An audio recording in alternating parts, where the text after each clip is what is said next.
Voici les informations quiz. Merci, bonsoir. Voici vos infos quiz avec nos participants. À ma droite, monsieur Kerbout, bonsoir. Et à ma gauche, monsieur Berkout, bonsoir. Tout d'abord, la loi anti-tabac est imminente en Europe. Les ministres de la Santé s'entendent pour dire qu'ils devront interdire la fumée de la cigarette dans tous les endroits publics. Ils sont conscients également que dans tous les paliers des gouvernements, les ministres devront aussi la respecter, si qu'on soit-il, s'y conformer. Une récente étude médiatique confirme que la nouvelle européenne la plus rapportée par les médias dans les 5 dernières années fut la vache folle qui a fait la manchette quotidienne chaque jour depuis 48 mois. Le boxeur américain Mike Tyson désire retourner dans l'arène malgré les reproches qu'on lui fait. On sait qu'il a notamment mordu l'oreille d'un adversaire lors d'un des combats. La vie et l'arène sont deux choses différentes, a-t-il déclaré quand il est sorti du tribunal. D'une tribu de cannibales ? Du tribunal suite à une agression envers une femme. Moulinex va produire à l'étranger pour abaisser ses coûts jusqu'à 2000 licenciements d'ici 18 mois. La société va faire plusieurs mixeurs électriques pour moins cher. Plusieurs mises à pied dès maintenant.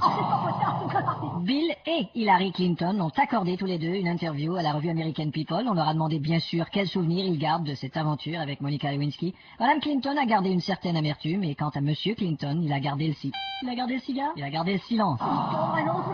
Nouvelle artistique fort réjouie du succès de son album en anglais. Voilà que Lara Fabian se dirige vers l'espagnol. Depuis qu'elle a persécuté nos oreilles, percé dans les deux langues, elle veut élargir son auditoire. Récipiendaire de nouveaux trophées, Mylène Farmer se déclare très émue d'avoir fait se déplacer autant de monde lorsqu'elle chantait live à Bercy. Un nouvel album pour Gilbert Bécaud et on peut entendre sur une des chansons la voix de sa fille qui chante pas très bien, qui chante parce que son père y tenait beaucoup, mais je vous l'accorde.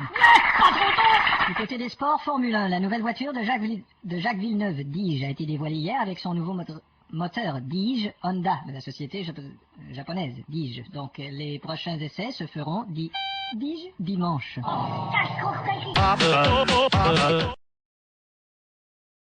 Voici vos informations quiz avec Bertrand Blanc. Bonsoir, bienvenue aux informations quiz avec à ma droite Didier Bisdoui. Bonsoir. Et à ma gauche Didier Bouscoui. Bonsoir. D'abord, le président américain est un crétin, est un nul, est une crapule, est un débile, est un truc. Est en Arabie Saoudite et s'est adressé à l'émirat disant qu'il ne voulait pas être arrogant. Et il a expliqué que lorsqu'il parle de la fierté américaine, c'est le traité d'imbécile qu'il faut faire. C'est le traité de Versailles avant l'indépendance en 1776 qui l'inspire. J'étais sûr. Parlant des Américains, aux Nations Unies, on insiste sur la reconstruction de l'Afghanistan après les violentes frappes. Une fois la guerre terminée, il faudra que George Bush les trous qu'il a fait partout. Que George Bush participe à l'organisation de cette reconstruction. De retour chez nous, Lionel Jospin a confié à un journaliste que depuis très longtemps, le projet des 35 heures lui tient à cœur. Avant même sa carrière politique, il imaginait une solution de partage de travail qui le faisait, dit-il, littéralement planer. Les retombées sur sa tête et c'est là qu'il a eu l'idée des 35 heures. Les retombées économiques des 35 heures seront, ajoute-t-il, très appréciables. J'étais sûr. Se loger à Paris est de plus en plus cher. À la mairie, on cherche une solution pour ralentir l'augmentation des loyers. On envisage qu'une baisse avec son propriétaire ne peut pas nuire. Qu'une baisse des taxes foncières pourrait figurer parmi les initiatives. Fais cher. Les compagnies aériennes n'ont pas le choix non plus de réduire leurs tarifs. Tous les vols sont réduits. Par exemple, un vol Paris-New York est devenu un vol Paris-Barcelone. Est devenu moins cher de 35%. Nouvelle artistique, la chanteuse Madonna a confirmé avoir fait des avances à Michael Jackson il y a un certain temps et avoir même essayé de l'embrasser. Mais elle avait admis ensuite à des proches qu'elle avait trouvé le nez du chanteur 2 heures plus tard en enlevant son soutien-gorge. 2 fois pire que celui d'un monstre. Une étude scientifique mondiale révèle que 2 personnes sur 3, c'est une partouze à 5. C'est une bonne réponse.